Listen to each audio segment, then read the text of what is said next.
Hello and welcome to this episode of the podcast for the Eastbourne Literary Festival, the festival whose mission is to convince you that you are a writer. I'm Russ Miles, a local writer, listener and festival instigator, and in this podcast I will be chatting to many diverse and interesting writers about how they write to inspire you to pick up the pen, keyboard or even phone and start writing. For this episode, we are joined by a local Eastbourne writer whose debut work, it's no exaggeration to say, defies convention and reshapes genre. Ed Bingham is the author of Broadlake, an extraordinary novel written entirely in verse where poetry and storytelling converge to unravel a haunting mystery from beyond the veil of death. In 2025, Ed is aiming to publish a picture book especially for a younger audience called The Kind Wasp, and is also working on a new novel, The 5 O'Clock Club, to be published in 2026. Ed, welcome to the show. Thanks very much for having us, Russ. It's an absolute pleasure, and I think it's fair to say, Ed, you've been a supporter of the festival since our very early days of putting out the message and saying, or asking really, is anyone even interested in it? So it's an absolute pleasure to have you on the podcast today. For those that don't know you and maybe don't know Broadlake, what is your preferred synopsis of the book? And, you know, for those, again, that don't know you, what's the sort of introduction you normally give about yourself? So, my name's Ed Bingham and I'm an author and a songwriter. And my day job, though, is a music teacher. So I teach guitar and songwriting and production. So I try and combine all those three roles, sometimes with difficulty. And the book I've written, my first novel, Broadlake, took over 20 years to get published. It sort of came in fits and starts. I started back at university in around 2000. And the book actually sort of came out of some songs I'd written, about 10 or 12 songs I'd written about in that time. But once I put them together, they sort of made a story. And from that, the whole thing came to being.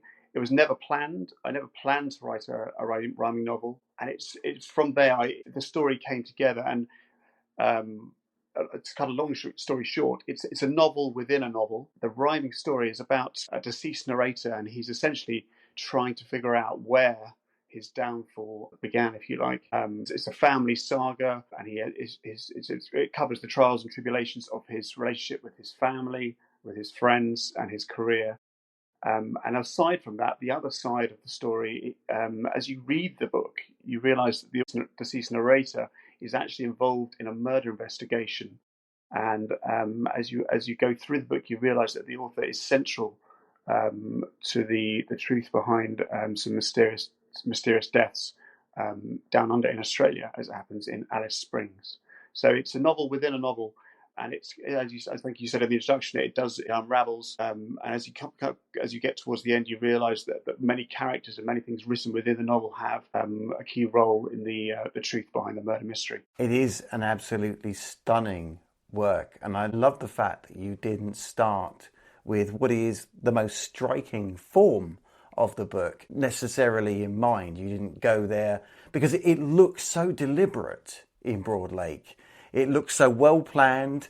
It's got that sort of feel to the whole work that this was something that was a genius moment of inspiration, perhaps many, many years ago. But if it's something that evolved, could you explain perhaps how some of that evolved as you wrote the book? And did it change into something that had the rhyming? Yeah, well, no, being a songwriter, I did gravitate towards a rhyming form. But essentially, I think I was reading. I was reading *The Golden Gate* by Vikram Seth, which I don't know if you're familiar with, but that's written in sonnets. The whole book, so it's in poetry, but at different forms. I think that's sort of I came to the question: whether could I do this as well, but in a very different way? And I think what happened was I was trying to write these songs, and as gradually I started to think, well, maybe I could incorporate my songwriting abilities into a novel. Yes, it was completely unplanned. I'm a sort of a pantser, if you like. I have to be very forward planning in my job as a teacher. Every day I have to be somewhere at a particular time. My writing it was a complete sort of liberation from that, if you like. It was a time where I could just let my imagination run riot And I have to be honest, when I first started doing this, I read it to a few friends at the time. I was laughed at, to put it mildly. They thought it was completely ridiculous. It probably wasn't very good at the time, but it didn't put me off. I thought there is something there. There are a few lines where people thought, they nodded their head and sort of thought this is interesting, and so I just kept going. But the story just gradually unravelled, as the years went by, and I think I got about 2010. It was sort of I had a sort of full novel. And again, but I sent it away to an assessment company who looked at it, and actually it got a terrible review. It was too long. The main character was too unlikable. The murder mystery didn't sort of gel with the story, so I had to keep rewriting and rewriting. And I did the same thing again in about 2015, and again it got a better response, but still it wasn't quite right. And then lockdown happened. And I thought, right, I've got to finish this thing, otherwise it's going to drive me mad, literally. And then that sort of gave me the time and the inspiration to say, right, I've got to do this properly and finish it. But it was so many knockbacks, so many people saying no, and I was going to self-publish it, but thankfully Thinkwell Books finally decided that it was ready, and and here it is, all those years later. So I think it's a lesson in never giving up. Whatever people say, and I remember one of the assessors said there was 99% chance that it would never get published, which is pretty damning. But then I thought to myself, well, there is a 1% chance, and that's what I hung on to, and that sort of drove me forward. And here it is. It's been a long journey. But the funny thing is, now I've written one, another two are on their way very quickly. So hopefully, I can make up for lost time. 20 years is not always required. But how fantastic a story of endurance, really, of endurance of spirit and keep going with this material. I have to ask, after those knockbacks, after a knockback like 99% chance this is going nowhere, I mean, that's a daunting one for anybody.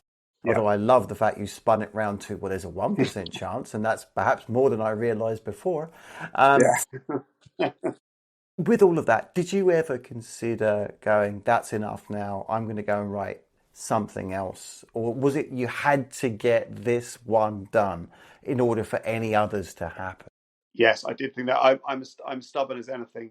I will finish. I hate things unfinished. Whatever I do, it has to be finished, whether it's songs, whether it's recordings, whether it's writing.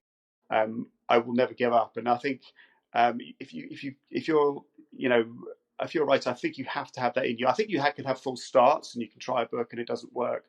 But I think if there's something also that is so different to most things out there, at least, you've just got to go with it, and you've got to just keep going, and you're going to get laughed at perhaps, and you may get rejected, and have no real hope. But if you really believe in it, and there is a glimmer of people nod their head and think this is actually, there are parts of this I enjoy, then you've just got to keep going. And it is slightly mad, I agree. It's sort of like banging your head against a brick wall.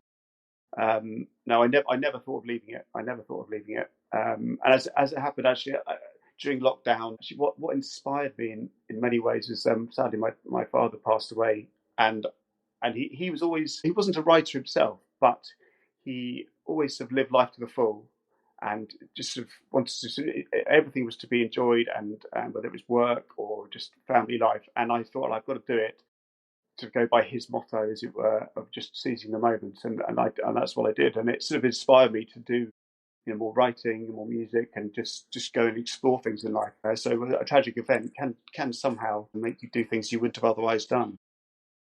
Oh, absolutely. And that sort of tragic event is often the thing that not just inspires you to keep going, but puts things in perspective, puts those little knockbacks into perspective, and you go, okay, yeah, that is what happens when something new is being created.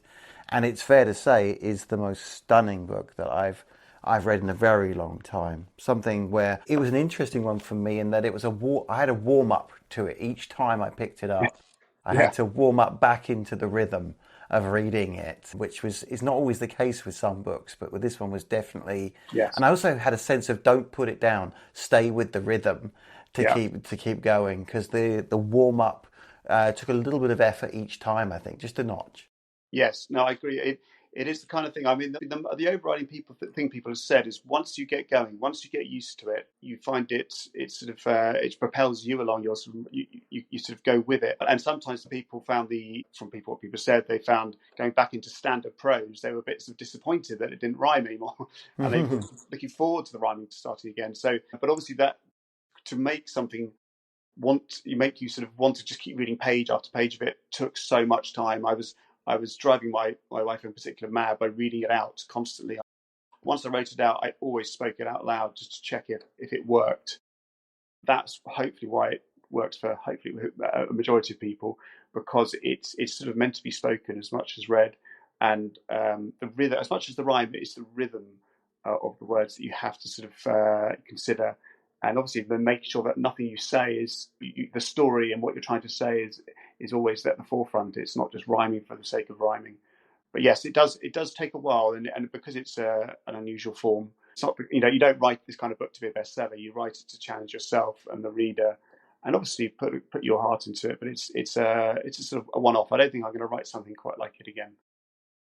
It's a sad thing actually to hear that there may not be another one coming from you like this, but another 20 years seems a lot to ask.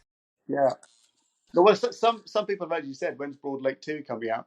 And I'm like, well, yeah, could be. But just the time it takes to, the thing with prose, you can write, I don't know how many, I'm not a quick writer, I think, but you can write an awful lot. But with one page of this book can take 2 or 3 days to get it right. So it's just the amount of time it takes. But no, I'd love to write something like it again, but I'm not quite sure my family would put up with me. And actually, that may be worth touching on, I think, given the amount of years and the sort of the transformations you must have gone through in your own life. Yes. You've talked about some of the tragic moments, but also I'm sure there are many, many moments and much growth over the course of that period of time. And did you find that influenced the way the work shaped? And did you have a support group around you that changed over that time? And did that also affect the work?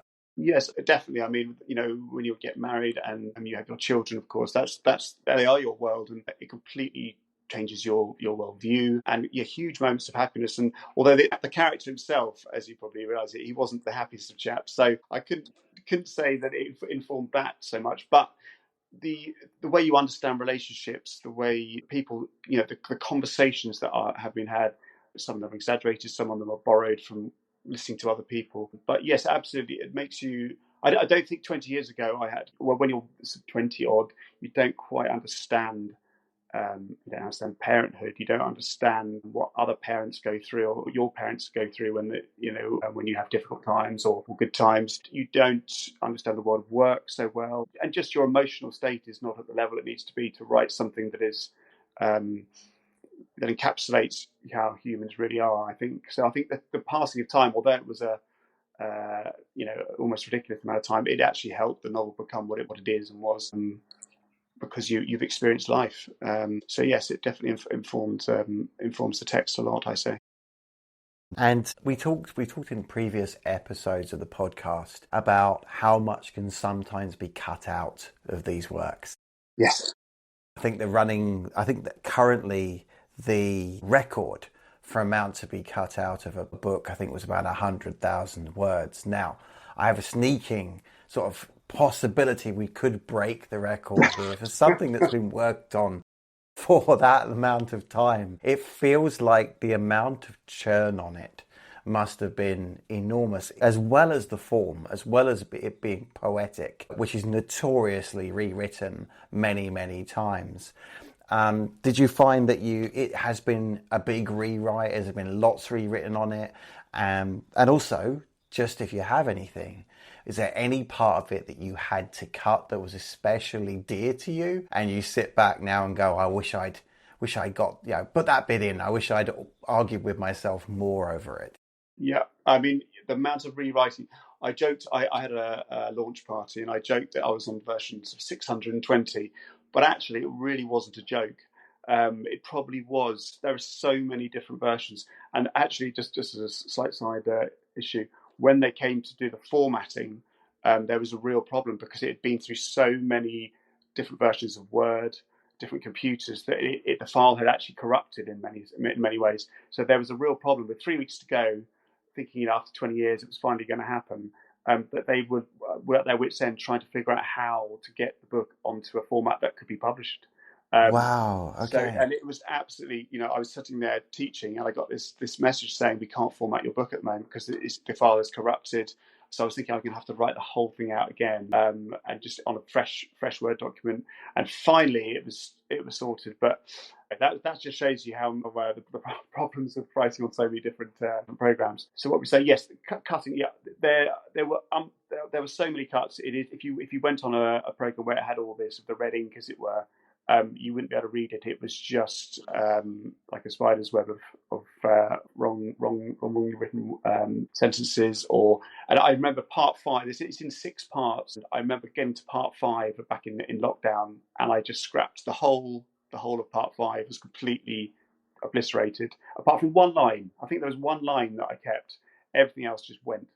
And I started it again, and that was pretty hard to do. But it just wasn't right. It wasn't terrible, but just wasn't right. So I just thought I've got to start again. Yes. Yeah, so I mean, I think it was around the first draft was about 130,000 words, and it went down to 80 I think 86 or 87,000.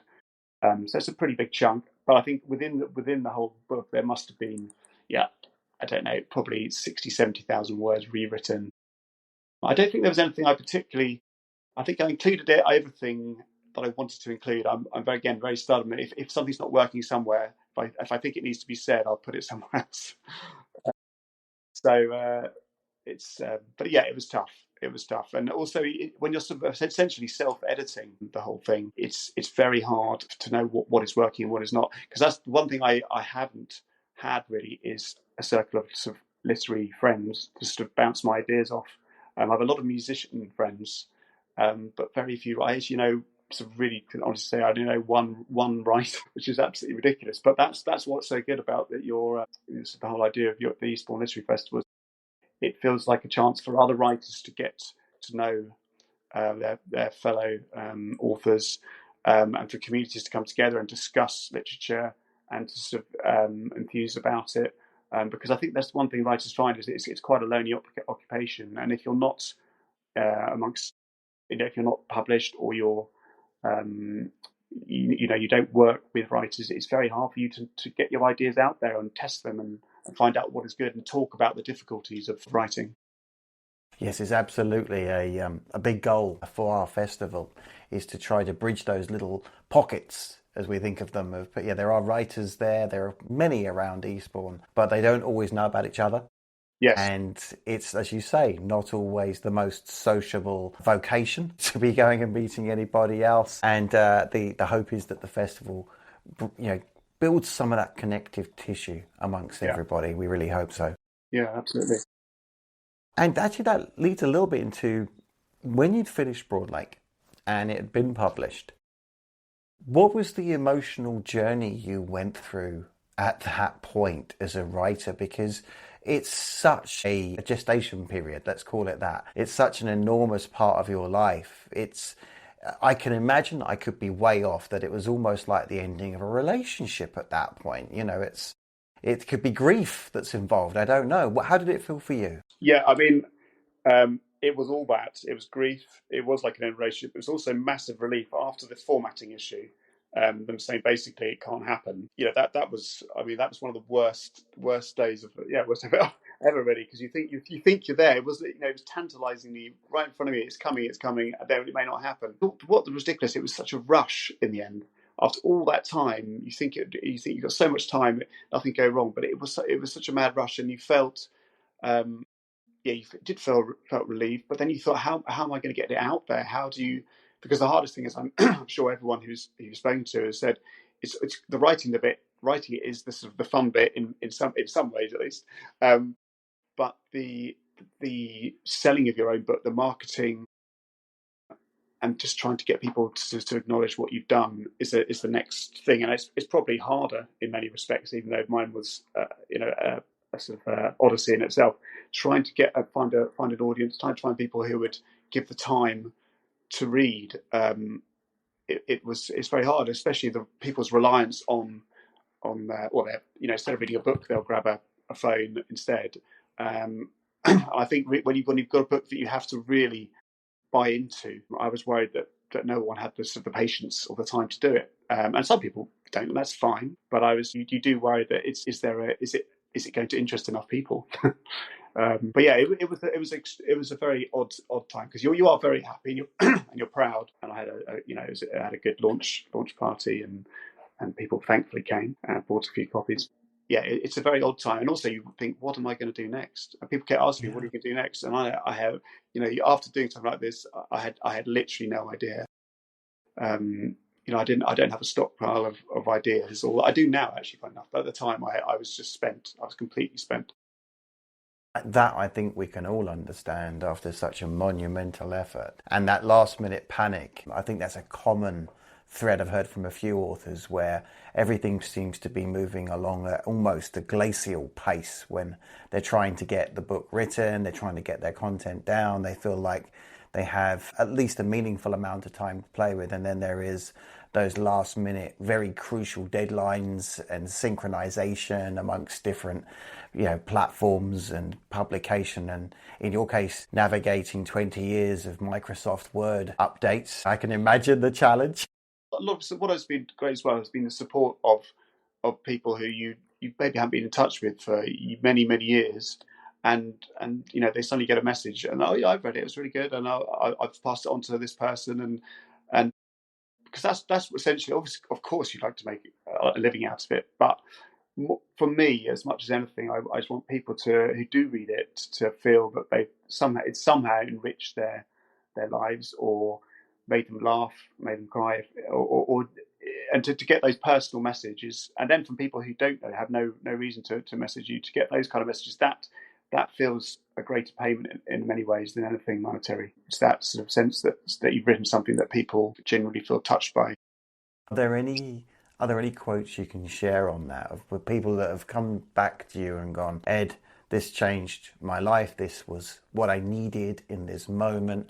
Because I can see how that would be so rewarding after how much effort you've put in. Yeah, I mean, I've had a few, I can't remember exactly what they wrote, but I've had a few who said, I've never written to an author before. I've had no reason to, but I felt this book was sort of written. One actually said, I felt this book was written just for me. And I've had a couple. It'd be funny, that I've never written to anyone before, but I felt I had to in this one, because of the kind of book it is. That really makes your heart sing, because I've had 100, but I've had a few of those, and it's something that when you're writing, you think, and people have sort of laughed at it, then for someone to and I remember reading, when you've had someone saying this book is not entertaining. One of the reports said this is not entertaining, and when I say it's not entertaining, I think it said I can't remember he said exactly, but the main character is so you can't connect with him, you can't do this with him. It is so unrelatable, blah blah blah. And then you have someone going completely opposite and write that kind of compliment. It does make it all worthwhile. It really does. It's interesting because I was told once by a best-selling author, mostly of non-fiction, to be fair, but she said, make sure your books are like Marmite. And that may not communicate easily across a broad international audience, but for those that aren't aware of the Marmite effect, if there is a foodstuff in the UK that you literally either love or hate, and it made a very big deal of that in its advertising campaign. That's what this author was saying, is that if you're going to write something, if you're going to pour yourself into it, the best sellers are in fact the ones that people love or hate. It's it's the middle of the road, the 3-4 star, sort of really 3, maybe 2-star review type books that you sit there and go, that's not pushed something far enough, or it's not quite gone into the direction it could have done. You don't want those. That's not what you want to produce. You don't want to dedicate 20 years of your life to one of those. Yeah, exactly. Yeah, I read a quote the other day. This chap said, I only read banned books. So essentially, you say only the books that are out there and will perhaps offend, and especially in this day and age, are the ones worth reading. I don't think that's entirely true, but I get the point in that, if something pushes boundaries, it probably is worth reading, whether you're going to like it or not. I agree on that front. It's because I think also happens also with just generally society, whether it's comedy or film and literature. I think there's a lot of middle road stuff, and we're so worried about offending people. I know it's been said many times before, and we're so worried about and there's trying to not do something radical. And the same with, especially with music, you find these days that's the music I teach now. Most of it, and this is the children asking to play this kind of stuff, is from 10, 15 and 30 and 40 years ago, because that's when the real creativity happened and the industries were allowing it to happen. Whereas I think now it's all about, is it going to make money? And Yeah. that's why I'm on the subject of publishers. That's why I'm very grateful to Thinkful Books to putting their seal of approval on it, because a lot of people would have said no flatly by reading the first page. It speaks to my heart, actually. I remember having a discussion some years ago now around the sort of, I'm going to call it the paucity as we see it in sort of the creative arts, some of the more commercial creative arts. Like writing is kind of a commercial creative art. It's commercializable, as is music. Art, such as paintings and fine art and those sort of things, however they're categorized, sometimes you could argue maybe a little less commercially sensible, because it could be go very much one of many different ways. But certainly writing music itself comes under this possibility, this attraction to making money.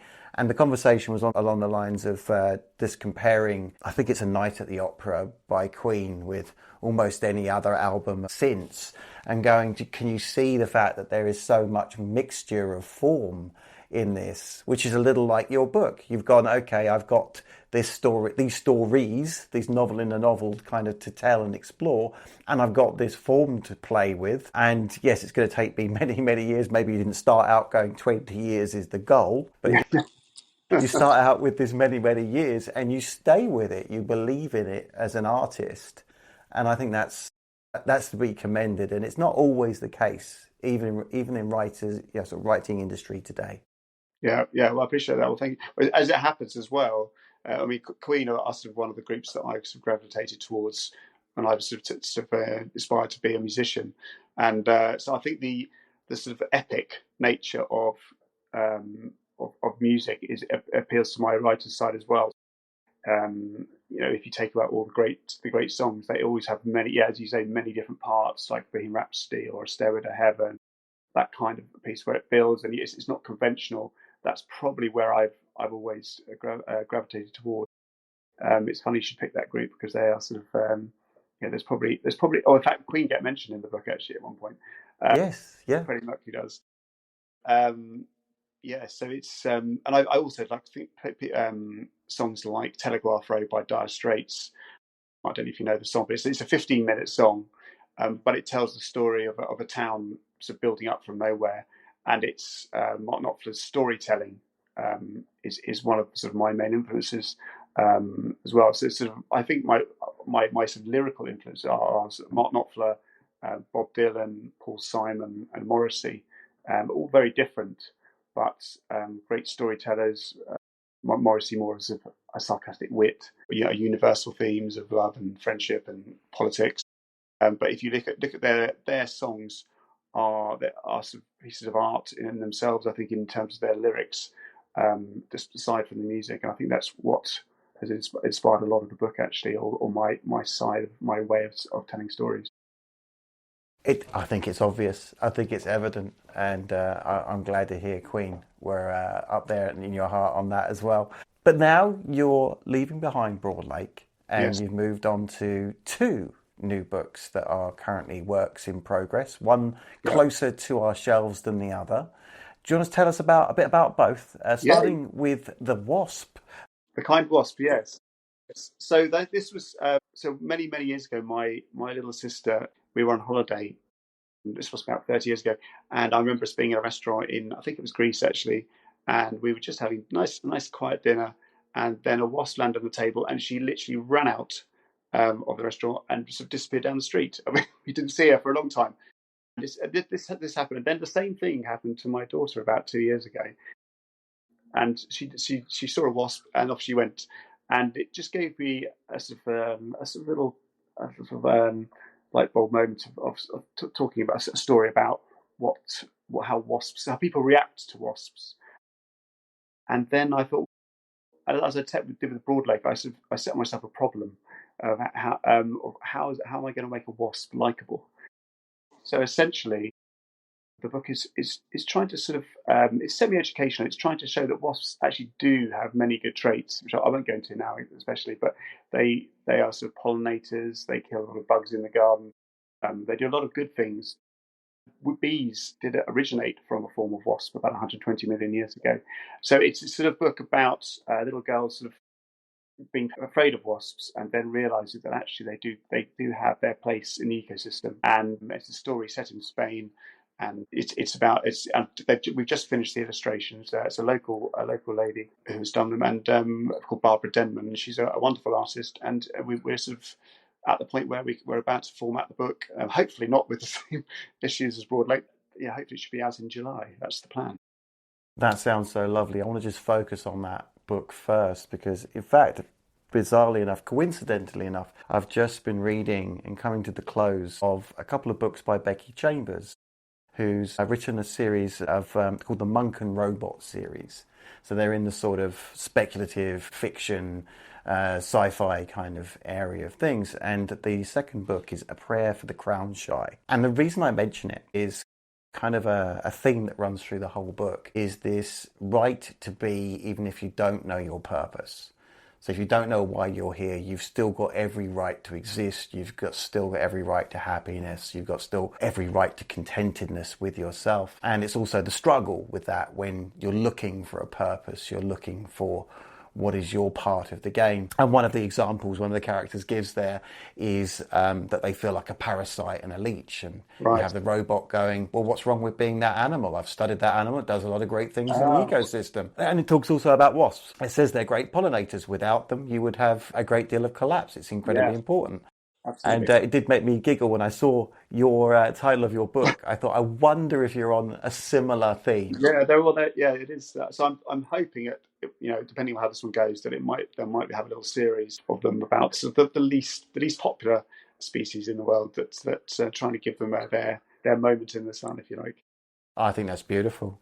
Could I recommend a French bulldog would possibly require that sort of help in her place in the world. My dog Sophie is always looking for good PR. Oh, right, there we go. Oh, well, maybe it could be the number 2. It could be the second in the series. Oh, she'd love it. I'd love it. It'd be brilliant. Okay, so that's the first book coming out this year. Picture book, largely for the younger audience. Yes, so it's more sort of 4 to 8. So I say it's the older end of picture books, but yeah, I reckon. But it's hard to tell exactly. But I think 4 to 8 is the audience, and that's been the challenge. It's in rhyme again, but obviously children's picture books are very different to what I've written before. And you can only write so many words, and also the combination of images with words is a whole new sort of skill set you have to grasp. So it's been a challenge in itself, a totally different one, but more complicated than I think.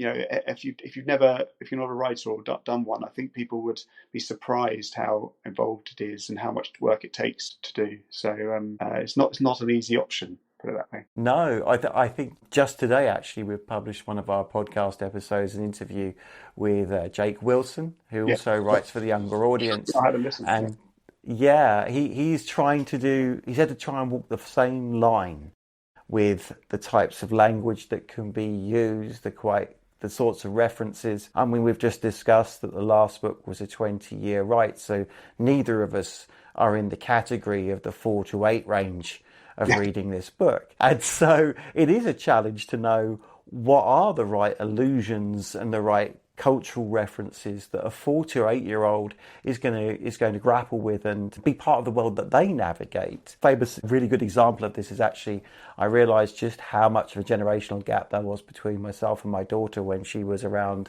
she must have been 3 to 4 years old. And she decided to start swiping the main TV in the living room because she wanted to see the next program. And I was watching these gummy fingers trawl across this beautiful, pristine screen. Yeah, of course. Yeah, no, I think I've done it once, but not longer. I went to swipe something and realised it was a real page. But but no, it is amazing. And kids trying to explain to your children that there was no internet when we were growing up, and there was no iPads didn't exist. Like, what did you do? I mean, well, we talked. So we had 3 channels or 4 maybe. 4 if we were very lucky, 5 if we were in the right part of the world. A quick one for you then. When you're writing this Kind Wasp, And have you had to adjust the language you use? Is the editorial feedback, is it been something that's been important to developing that book? Yes, I've only sent it to a couple of people actually, and also I've read it to my children many times. They're bored of it now, of course. But reading it to your children, they will tell you what is wrong and what is right, because my children are now 9 and 10. But when I sort of wrote the actual story, it was probably about a year ago. I read it to them numerous times with lots of edits, and I think children are the best editors of that kind of book, because you can see their eyes glazing over when it doesn't quite work, or they don't quite get a bit. So I think, but yes, of course, the language and the way the story has to evolve it has to move along a lot quicker and be instantly in there. The first verse has to be straight in there. There's no sort of prologue or anything like that. So it does take a lot more precision, I say, in many ways, and you have to get to there has to be a very key message in there that you're constantly going at with everything you say. Like the kindness aspect is hopefully imprinted on every page in some way. I think that's the key to any good song or book. There's probably a theme in there that I think actually Sting said this: the greatest songs have one key message, and there may be other stuff going around it, but it keeps going on at that one thing. And I think hopefully that's what I've done, but it's as well aim to do at least. Wonderful, wonderful. And it will be out and on the shelves, I think, talking about mid this year, that sort of Yes, time? hopefully July. July is the plan. Perfect. It'll be just lining up for Christmas purchases for my nephew, who's going to be hitting 4 in the next year or so. So, yeah, perfect. Next year's book is going to be a return to novel writing for the rest of us. Tell us more about that. So, yeah, this book actually is set in a care home. So it's I would say it's like Broadlake. It's a sort of tragic, nothing like Broadlake, but it's a tragic comedy in many senses. And it's sort of the main character, she reluctantly has moved into a care home, and she's at her wit's end really, and thinks she's going to hate it. As it happens, the people who she's with, as in many care homes, they have huge histories and huge wealth of knowledge to impart on the other residents. And as she begins her stay there, she realizes that she is in good company, and there's a lot of friendship, humour, and realization that life doesn't stop when you move to these kind of places. They are a new lease of life, and and she there are a lot of relationships become uncovered about their past, and there's a lot about the people who work there, their relationships with the patients, and it is a lot of it. I'd say it's that the place itself is 40 Towers esque, but not quite there. But it has a few things not going to plan. So that's where the comedy aspect comes. But yeah, it's the first draft is already done. I mean, it took about 9 months, which for me for some people it's quite normal, but for me that is lightning quick. Yeah, so that's where we are. So hopefully it'll be out late next year. As you're so busy, I keep coming back to this in my head. I keep going to the fact that you work full time. Yeah. You've got a family. You've got a life. You're no hermit on a mountaintop or writing in a cafe in Paris and ignoring the rest of the world. You haven't got those options. How do you find time to write? And then I suppose actually a question leading into the next thing I would like to talk about is, your reading habits as well, because they're solitary activities frequently. And how do they fit into your day? Well, with great difficulty, as anyone who's a parent knows, especially with kids of 9, 10, or even younger, you just have to grab any opportunity you can. So you as much as it'd be lovely to have a lovely notebook and you score away your ideas, the iPhone notes are used. I have just reams of notes written there. A line comes to me, and I'll just add them up, and at the end of the week, if I have time, then I'll sort of insert them into the story. So so my writing is the least linear writing you could ever encounter. I'll do a couple of lines on page 1, and then I'll do 3 lines on page 55, and then I'll go back to page 33. So I just have just little ideas just popping in and out. It's a very random process. But I don't. You just have to use every moment you have. If the children are sort of having watching a bit of TV or whatever, when it's their time to sort of just have we're not playing with them or with them, I will use that to do some writing. And usually on a weekend, I'll wake up very early on a Sunday morning. My main time at sort of 6:30 on a Sunday. Instead of having a lie-in, that's my writing hour or two. So which is a bit crazy, really. But otherwise, you never get time. Yeah, it's so true. Yeah, and same with reading. I mean, I wish I don't read enough, which is crazy. I wish I wish I did, but I just when I'm not teaching, I try and read as much as I possibly can. I'm reviewing a book at the moment, actually, a very good book called Visitation, which is really good. What else? I've just read a book on called Endurance about Ernest Shackleton. So I don't read much non-fiction. But that was an excellent book, highly recommended, about his ill-fated trip to Antarctica. Yeah, finding time to read is so hard, and especially with phones. Phones, I think, are really the enemy of imagination in many ways. It's really hard. You have to sort of tell yourself to get off social media, get off watching anything, and just get that book, because the book will be far more rewarding than any doom scrolling. But I think everyone has that problem. Oh, yes, that is definitely the modern malaise, without a doubt. Yeah. And also at the same time, I think there are a lot of adjustments people are making, and I think the youth are writing a lot more into their phones. You mentioned making those notes, and I know of at least one poet who her entire catalogue of anything she's working on at any given moment in time is on her phone. And that's where she writes, that's where she can think. She actually has sort of confessed to me she can't write anywhere else. Yeah, well, that is the place, and I respect that. I'm an ink and paper person, which is incredibly painful for then having, and forces me to rewrite. Yeah. So it has its pluses, it has its significant minuses, but I have to keep reminding myself. I think it was James Baldwin who said that anything worth writing is worth writing slowly. Yeah, yeah. I know. I agree with that. That's a great. I totally agree with that. I think, even if you have, even 100 words of great writing is worth its price in gold. I agree with that totally. I don't. The one thing I will say of that, I don't know if I could have ever done Broadlake if I didn't have a computer, because I don't think there's so much chopping and changing, and the way I write is so haphazard that I don't think I would ever, I'd ever be able to see what on earth was going on. So I wish I could write more like yourself, but maybe I should try it.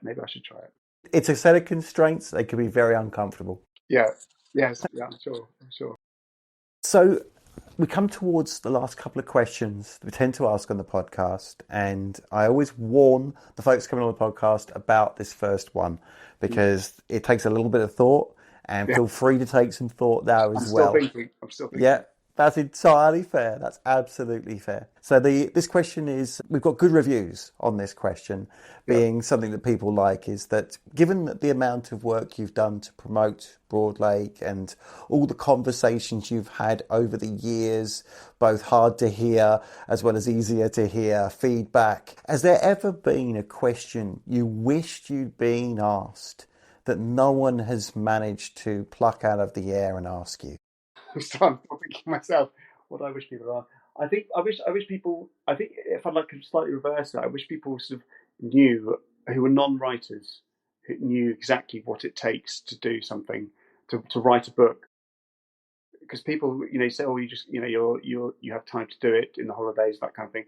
But it takes so much out of you, and in terms of your energy, your emotion. I think I would sort of almost like to reverse that and say, I wish people would understand how much effort and time and emotional resources it takes up to write a book. I think people don't realise why writers do need support. It's not just sitting there with your lovely imagination and it's all good. I just think people don't necessarily understand the stamina it takes. Whether you're writing a book in a year or however long I took, I wish people have asked how can you actually do it? How do you do this in the way that writers do it? I know it's a strange answer, but that's where I'm at. No, it's a fabulous answer, and I think it's also something we can think about how we surface in the festival to show writing in all its forms, the joyful as well as the Hemingway, shall we call it, and all the things in between. One last question, if I may. If you could go back in time to 16-year-old Ed, before embarking on this incredible journey for Broadlake, is there anything that you feel you'd need to hear back then that would just have helped you with all those years ahead? Don't do it. That was the obvious one. Yeah, I think it would have been read more when you're younger. Read and read and read. I mean, a lot of my writing comes from conversations, I say, and I like listening and reading comments from everyone, whether it's online, whether it's in real life. As sort of listening in is how I often sort of come up with stuff. Yeah, you should read and read anything. Read novels, read newspapers, read trashy magazines, read social media, and from that you will develop your own, hopefully your own voice, but also your understanding of how people communicate, how books are put together, how characters evolve.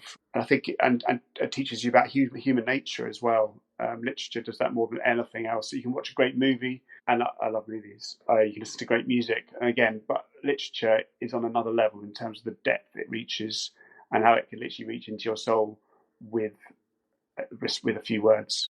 It can move you in like no other form does. What a wonderful statement to end on there, Ed. Thank you so much for your time this evening recording the podcast. It's been a pleasure. Thank you very much for having me. I really appreciate it, your time. I know it's been wonderful to have you on, my friend, and I hope we can entice you somewhere into the limelight around the Eastbourne Literary Festival when it comes along next year. Lovely. I look forward to that. It'd be great. Thank you very much.